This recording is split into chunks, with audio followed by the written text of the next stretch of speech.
Praise లో హల్లెలూయా. ప్రభువైన యేసుక్రీస్తు నామములో ప్రియ సహోదరి సహోదరులకు నా యొక్క హృదయపూర్వక వందనాలు. ఈ దినము దేవుడు మనతో మాట్లాడిన మాట ప్రకటన గ్రంథం 7వ అధ్యాయము 14వ వచనం. గొర్రె పిల్ల రక్తంలో తమ వస్త్రములను ఉతుకుకొని వాటిని తెలిపి చేసుకొనిరి. అందువలన వారు దేవుని సింహాసనం ఎదుట ఉండి రాత్రింబగళ్ళు ఆయన ఆలయంలో ఆయన్ను సేవించుచున్నారు. సింహాసనాసీనుడైన వాడు తానే తన గుడారము వారి మీద కప్పెను. దేవుని స్తోత్రం, హల్లెలూయా.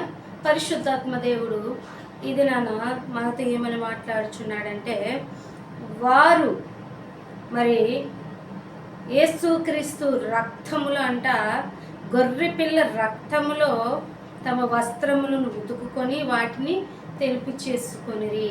దేవుని స్తోత్రం, హల్లెలూయా. గొర్రె పిల్ల రక్తంలో ఎవరైతే తన పాపములను అపరాధములను మరి ఒప్పుకొని రక్తంలో ఎవరైతే తన యొక్క హృదయాన్ని తన శరీర దేహాన్ని అన్నిటినీ పవిత్రపరుచుకుంటాడో వాడు మరి రాత్రింబగళ్ళు దేవుని సింహాసనం అందు ఆయన ఆలయంలో ఉంటారంట. దేవుని స్తోత్రం, హల్లెలూయా. గొర్రె పిల్ల రక్తంలో తమ వస్త్రములు ఉతుకుకొని వాటిని తెలుపు చేసుకొనిరి. గొర్రె పిల్ల రక్తంలోనంట వారి వస్త్రములను ఉతుక్కునవలను. వస్త్రము అంటే మన హృదయం అండి. మరి మనం ధరించే దుస్తులు అవి కాదు, శారీరకంగా కాదు, ఆత్మ సంబంధంగా మనం ఆలోచన చేసినట్లయితే మన హృదయాన్ని తలుపు చేసుకునేవాలి. ఆయన రక్తంలో ఎప్పుడు ఆయన రక్తంలో మనం పవిత్రపరచబడతాము అంటే మనం ఈ లోకాన్ని పాపాన్ని విడిచిపెట్టి మరి దేవుని యొక్క ఎంబడి వెళ్ళి దేవునితో పాటు జీవించి దేవుని చిత్తమును నెరవేర్చుటకు మనం ముందుకు సాగినట్లయితే ఆ పరమందు ఆయనతో పాటు మనం రాత్రింబగళ్ళు ఆయన యొక్క ఆలయంలో మనం ఉండడానికి అవకాశం ఉంటుంది.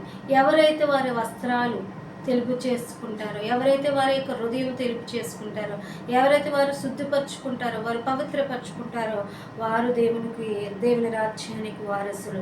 అందువలన వారు దేవుని సింహాసనం ఎదుట ఉండి రాత్రింబగళ్ళు ఆయన ఆలయంలో ఆయన్ను సేవించుచున్నారు. సింహాసనాసీనుడైన వాడు తానే మరి తన గుడారం మీద వారిని కప్పును. దేవుని స్తోత్రం, హల్లెలూయా. మరి అలా కాకుండా వారిని కప్పునంట, వారిని కాపాడునంట, వారిని ధైర్యపరచునంట. మరి ఎప్పుడు కూడా ఈ లోకంలో మనము మరి సంతోషాన్ని కోల్పోతుంటాం, దుఃఖంలో ఉండొచ్చు, మరి లేదనుకుంటే లోకంలో ఉండొచ్చు, శ్రమలో ఉండొచ్చు, బాధలో ఉండొచ్చు. కానీ మనం వీటన్నిటినీ మరి ఆ పరమందు అనుభవించము. అక్కడ ఏడ్పు ఉండదు. మరి మన కన్నుల వెంబడి ప్రతి బాష్ప బిందువు తుడిచివేయబడను. మనకి కన్నీరు ఉండదు, బాధ ఉండదు, వేదన ఉండదు.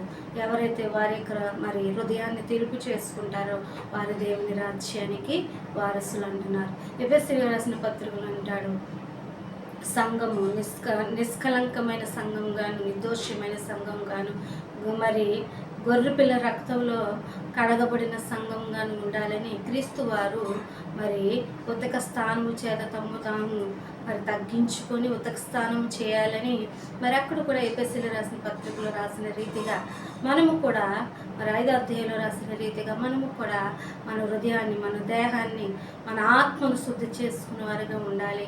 ఈ లోకంలో వాటన్నిటినీ మనం శుద్ధి చేసుకోవాలి అంటే ఒకటి, మనము దేవునికి లోబడి బ్రతకాలి. మన దేహంను ఆత్మను చెప్పు దేవునికి మనము భయపడవాలి. దేవునికి ఎప్పుడైతే భయపడతామో, దేవుని వెంబడి నడుస్తామో మనం ఖచ్చితంగా ఆయన రాజ్యంలో వారసులుగా ఉండడానికి అవకాశం ఉంటుంది. ఆయన ఆలయంలో ఆయన స్తుతిస్తూ ఆయన ఆరాధించు ఎల్లప్పుడూ సంతోషంతో ఆయన సన్నిధానంలో గణపరచడానికి అవకాశం ఉంటుంది. ఈ లోకంలో నీకు శ్రమ కలగవచ్చు, ఈ లోకంలో బాధ కలగవచ్చు, ఈ లోకంలో వేదన కలగవచ్చు. కానీ దేవుని రాజ్యంలో ఎప్పుడు సంతోషమే, ఎప్పుడు ఆనందమే. ఆయన ఘనపరుస్తుంటాం, ఆయన ఆరాధిస్తుంటాం. మరి ఉప్పొంగిపోతుంది మన హృదయం. మరి అట్టి వారిగా మనం ఉండాలి అంటే మొట్టమొదటిగా మనం శుద్ధి చేసుకోవాలి. శుద్ధ హృదయం కలిగిన వారిగా ఉండాలి, శుద్ధ మనస్సు కలిగిన వారిగా ఉండాలి. మరి మన వస్త్రములు తెలుపు చేసుకోవాలి. ఆయన గొర్రె పిల్ల రక్తంలో ఎప్పుడైతే మన వస్త్రాలు తెలుపు చేసుకుంటామో మనము నూతన పరచబడతాం. పులిపిండి వంటి పాపాన్ని మన యొద్ద నుండి పారవేసేటట్లు మనం ఉండాలి.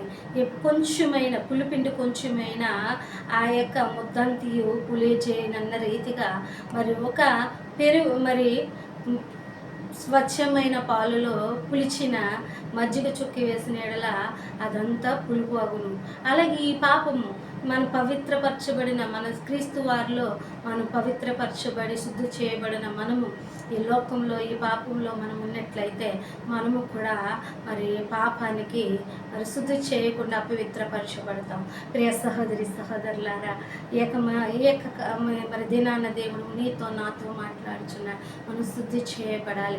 గొర్రె పిల్ల రక్తంలో తను తాను శుద్ధి చేసుకునేవాడు దండుడని చెప్తున్నాడు. తను తాను శుద్ధి చేసుకోవాలి.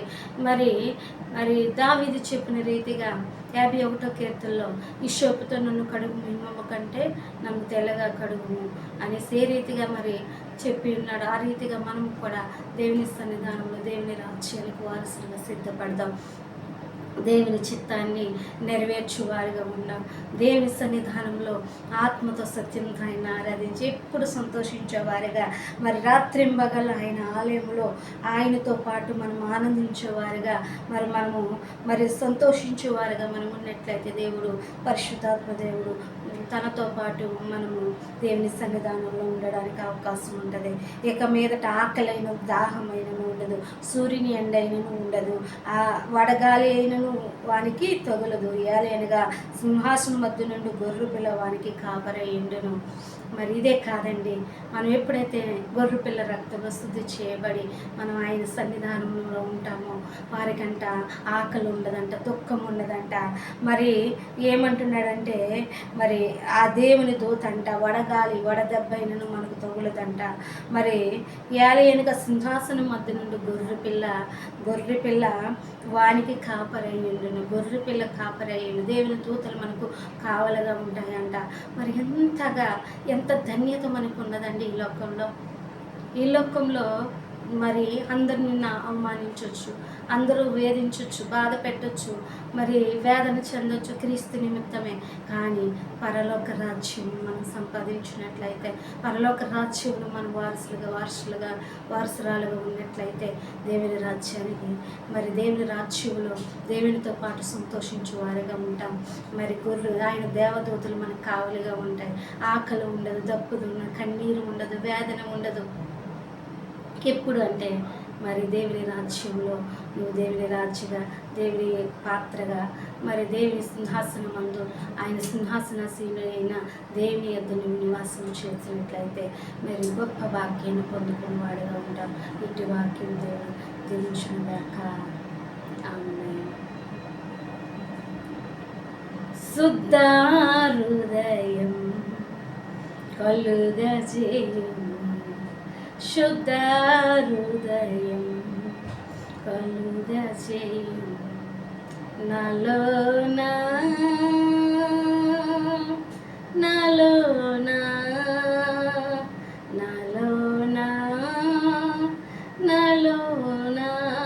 శుద్ధ హృదయం కలుగజేయుము, శుద్ధ హృదయం కలుగజేయుము. నీ వాత్సల్యము నీ బాహుల్యము నాలో నివసించు.